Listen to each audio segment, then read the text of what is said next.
بعملها على الاقل مره كل اسبوع من جمالها، وعايزه اقول لكم والله خلاص ادمنتها.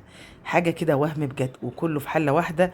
طبعا الجو حر، اعملوها كده وجربوها وادعوا لي بجد. اول حاجه معانا كده حله على النار، حطيت كده فيها معلقه من السمنه البلدي، ورق لورا، وحطيت كده معايا فصين من الحبهان، وهنبدا نضيف اللحمه بتاعتنا. قطعيه اللحمه اللي انا حطاها معاكم النهارده هي قطعيه السن، واللي ما جربش السن يا جماعه بجد فايته كتير. طعمها كده يعني حاجه كده من ورا الخيال. طعمها حلو قوي قوي، وطبعا ينفع اي قطعيه لحمه انتوا بتفضلوها، يعني مش شرط خالص قطعه السن. اي حته لحمه عندك هتنفع وهتبقى حلوه قوي قوي، وان شاء الله هتبقى من ايديكي زي العسل.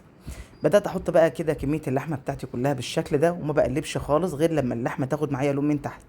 اول ما تبدا تاخد معانا لون انا مش هحمرها جامد، يعني مش هديها التحمير كاني كده مثلا سويتها وبحمرها، لا. انا بس بخليها ايه تغير لونها وتاخد معايا صدمه بالشكل ده.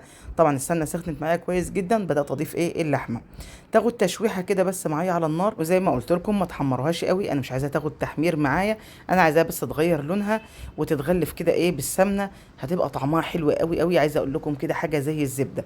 وكمان الشوربه بتاعتها هتبقى رايقه وحلوه جدا جدا. جربوا بس الطريقه دي في سلق اللحمه، والله العظيم يا جماعه تنبهروا جدا بطعمها. شايفين لونها عامل ازاي؟ كانها مسلوقه، يعني ما اتحمرتش معايا ولا اي حاجه. في المرحله دي هضيف ليها كده رشه من الفلفل الاسود، ومعايا بصل مقطعاه بالشكل ده، وحبه طماطم برده مقطعاها، وهبدا كده اشوحهم كده مع بعض لمده دقيقتين بس. في المرحله دي بنبدا نعمل ايه؟ بنبدا بقى نحط كده معانا ميه تغلي على النار، سواء بقى في كاتل في براد على حسب طبعا ايه المتوفر عندك. لازم اللحمه لما نضيف ليها ميه نضيف ليها ميه مغليه، ما ينفعش نضيف ليها ميه بارده، لانها طبعا ايه بتاجل عمليه السوى. حتى لو انت في الطبيعي بتسلقي اي لحمه تمام واحتاجت معاكي ميه، لازم تضيفي ليها ميه مغليه، ما ينفعش خالص تضيفي ميه بارده، لان طبعا زي ما قلت لكم بتاجل عمليه السوى، فلازم تضيفي لها ميه مغليه. وكمان بتخلي اللحمه كده يطلع لها ريم، ما تبقاش حلوه خالص. كده خلاص انا ضفت كده معايا الميه المغليه، وطبعا لازم تغطيها معانا بالشكل ده.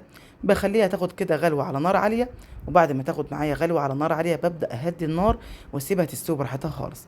عايزه اقول لكم نصيحه مني يعني اختي ليكم، يعني اي تسويه اكل سووه على نار هاديه، هتاخدوا طعم مختلف خالص غير لما تعلي النار. اولا لما بتعلي النار على اللحمه، عايزه اقول لكم هي مش بتستوي بسرعه ولا اي حاجه، بالعكس الشوربه دي بتبدا تقل معاكي تاثر خالص تمام، واللحمه ما بتستويش وبتاخد معاكي وقت اطول. لكن النار الهاديه بتبدا عايزه اقول لكم تخلي اللحمه كده زي الزبده، حلوه قوي قوي. طبعا في المرحله دي اول ما بتبدا تغلي معايا اي ريم بيطلع معايا على الوش بتخلص منه بالشكل ده. ودي خطوه مهمه جدا عشان تاخدي معاكي كده شوربه رايقه وشكلها حلو قوي قوي وطعمها احلى واحلى كمان. فبتبداي تخلصي كده من الريم اول باول تمام، وبعد كده بتبداي تهدي النار. طبعا زي ما انتم شايفين كده هي بتاخد كده دلوقتي معايا غلوه على نار عاليه. اول ما اشيل بس الريم كده من على الوش، هبدا بقى اغطي اللحمه بتاعتي. شايفين اللحمه شكلها عامل ازاي والشوربه شكلها رايق ازاي، لان انا خلاص اتخلصت من كل الريم. في المرحله دي بقى هغطيها وهدي النار واسيبها بقى براحتها خالص لما تستوي. ودلوقتي هنجيب بقى معانا حله تانية كده على النار، هنضيف كده ايه معلقه كبيره من السمنه البلدي، وهنضيف كده معانا كده حوالي ايه معلقتين كبار من الزيت. يسخنوا كويس جدا، هنضيف دلوقتي كده ليهم بصلايه كبيره، والبصل هنا يستحسن يعني يكون بصل ابيض. الوصفه دي بالذات لازم ليها بصل ابيض، وهقول لكم ليه بعد شويه. والبصل هنا هتلاحظوا ان انا مقطعاه كده مكعبات صغيره مش فرماها في الكبه، ودي افضل طريقه ان انت تعملي بيها البصل خصوصا في الوصفه دي. عايزه اقول لكم بيفرق جدا في الطعم اللي بتقطعيه على ايديكي، غير اللي انت بتعمليه في الكبه، بيتعصر كده معاكم ما بيبقاش حلو. هنبدا بقى زي ما انتم شايفين كده بشوح البصله معايا، بحيث ايه بقى، بحيث تاخد لون اصفر خفيف، مش عايزاها تتحمر. اول ما تاخد معانا اللون الخفيف ده ببدا اضيف كده بسله على جزر، حوالي كده كوبايه من البسله على الجزر تمام. وابدا دلوقتي كده اشوحهم مع بعض، تبداي تحمرهم كده حوالي ايه لمده 5 دقايق، بحيث البسله والجزر دول يبداوا يتبالوا معانا. واوريكم دلوقتي شكلهم بيكون عامل ازاي.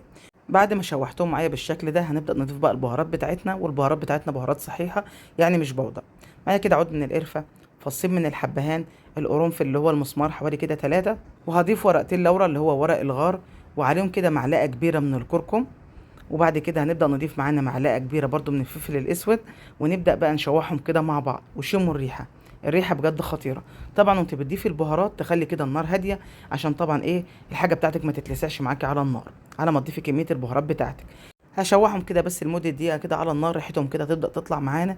وبعد كده هنبدأ نضيف ليهم حبة طماطم مبشورة، وطبعا مش عايزين قشر الطماطم في الوصفة دي، احنا عايزين طماطم مبشورة زي ما انتم شايفين كده، يعني ما تعصرهاش في الخلاط، ابشريها كده على المبشرة اليدوية عادي جدا. هنبدأ بقى نحمر كل الكلام ده كده مع بعضه، تمام، بحيث الطماطم دي تتسبك معايا، وهوريكم برده شكلها بيكون عامل ازاي. دقيقتين 3 بالظبط، هي مش هتاخد معاكي وقت كتير لان هي حبه طماطم واحده بس. هنسيبها بقى دلوقتي كده براحتها خالص على نار هاديه، ونبدأ نرجع بقى للحمه بتاعتنا نشوفها دلوقتي كده معانا عامله ازاي. طبعا اللحمه بتاعتنا احنا عايزينها تعتبر مستويه، ما ينفعش تنزليها كده ناقصه سوا. هوريكم دلوقتي شكل اللحمه، ما شاء الله، عايزه اقول لكم زبده حلوه قوي قوي ما شاء الله، والشوربه بتاعتها رايقه، وعايزه اقول لكم طعمها بجد خطير. جربوا سلق اللحمه بالطريقه دي هتعجبكم قوي قوي. كده خلاص اللحمه بتاعتي استوت معايا تمام. هنبدا بقى نخرج اللحمه دي كده معانا في طبق، علشان هنضيف اللحمه دي للخضار اللي احنا كده ايه شوحناه مع بعض. هنضيف اللحمه ونبدا برضو ايه نديلهم كده تشويحه مع بعض. شايفين اللحمه ما شاء الله حلوه قوي قوي. في المرحله دي بقى نبدا كده نقلبهم كده مع بعض. اللحمه كده تاخد بقى من طعم الخضار والبصل. الخطوه دي عايزه اقول لكم بتفرق جدا في الطعم، وبتنقله نقله تانية خالص. ان شاء الله هتجربوا الوصفه دي هتدعوا لي بجد. والله العظيم يا جماعه طعمها كده حاجه كده تحفه، حلوه قوي قوي. ان شاء الله كده هتجربوها وهتدعوا لي. اتمنى بقى لو وصلت للمرحله دي ونسيتوا تحطوا اللايك، ادعمونا كده بلايك حلو منكم عشان الوصفه بتاعتنا توصل لكل الناس. واتمنى لو تشيروا الفيديو اكون شاكره ليكم جدا جدا. بعد ما شوحنا طبعا اللحمه مع الخضار، هنبدا نضيف كده معانا رشه من الملح. طبعا اللحمه انا في الاخر لما اتاكدت ان هي استوت ضفت لها الملح بتاعها، لكن طبعا الخضار بتاعنا كده محتاج ان هو يضاف له ملح، فضفت له كده رشه خفيفه. فتظبطي كده الملح وما تزوديش كتير قوي عشان طبعا الوصفه ما تحدقش معاكي. وهنبدا بقى دلوقتي كده نضيف الرز. الرز طبعا يا جماعه كميه الرز ترجع ليكم. الرز هنا رز بسمتي، انا غسلته مفيش اكتر من كده، ده نص كيلو كده من الرز البسمتي. ومش هقلب خالص، انا غسلت الرز وصفيته كويس جدا من الميه بتاعته، وضفت الرز كده معايا على الوش وما قلبتش خالص. بعد ما بنضيف الرز نبدا بقى نضيف الشوربه بتاعتنا. شايفين بقى جمال الشوربه ولا حلاوتها ولا طعمها؟ الشوربه عايزه اقول لكم بجد خطيره، وهتنقل الرز ده نقله تانية. حبه رز دول كده بقى تاكليهم كده بمزاج، طعمهم حلو قوي قوي. ان شاء الله هتجربوهم كده وهيعجبوكم. طعم بقى اللحمه كده مع الخضار مع الشوربه الحلوه اللي احنا عملناها دي، حبه رز بجد من الاخر، حاجه كده فاخر من الاخر زي ما بيقولوا. طعمها كده فعلا من ورا الخيال ما شاء الله يعني. هنبدا بقى دلوقتي كده نسيب الرز ياخد كده غلوه بس على نار عاليه. واول بقى كده لما يغلي تبداي بقى تهدي النار، انا عايزاها كده شمعه. النار تكون خفيفه قوي قوي. اللحمه زي ما انتم عارفين مستويه معانا، يعني مش محتاجه تسويه، هي بس هتدي طعم للرز معانا وهيكملوا كده تسويه مع بعض. وهتبقى زبده، هتاكلي بقى حته لحمه كده زبده. ده كده شكل الرز بعد ما استوى معانا، سبته على نار هاديه براحته خالص لما يكمل التسويه بتاعته. وزي ما قلت لكم انا ما قلبتش، انا خليت اللحمه زي ما هي تحت ورز كده على الوش، وضفت له الشوربه. واوريكم بقى كده شكلها في التقديم عامل ازاي. شايفين بقى كده الجمال الله اكبر. عايزه اقول لكم لو انتوا عايزين بقى شكل الحله كده تطلع اسطمبه، يعني ايه كانك منزلاها كده ايه زي ما هي، هتستني لما ايه تهدى شويه. لكن بصراحه كانوا مستعجلين قوي على الاكل، فغرفت طبعا الاكل كده في الصينيه زي ما انتم شايفين ما شاء الله. حاجه كده تفتح النفس بجد. ورق اللورة كده وعود القرفه كده، وزيني بقى كده ايه الصينيه بتاعتك. اللحمه طبعا خدت كده تحميره كده من تحت، طبعا لان طبعا ايه انا ما قلبتهاش، فخدت بقى تحميره حلوه قوي قوي. والله الطعم يا جماعه عايزه اقول لكم بجد حلو جدا ما شاء الله. زي ما انتم شايفين كده اللحمه زبده.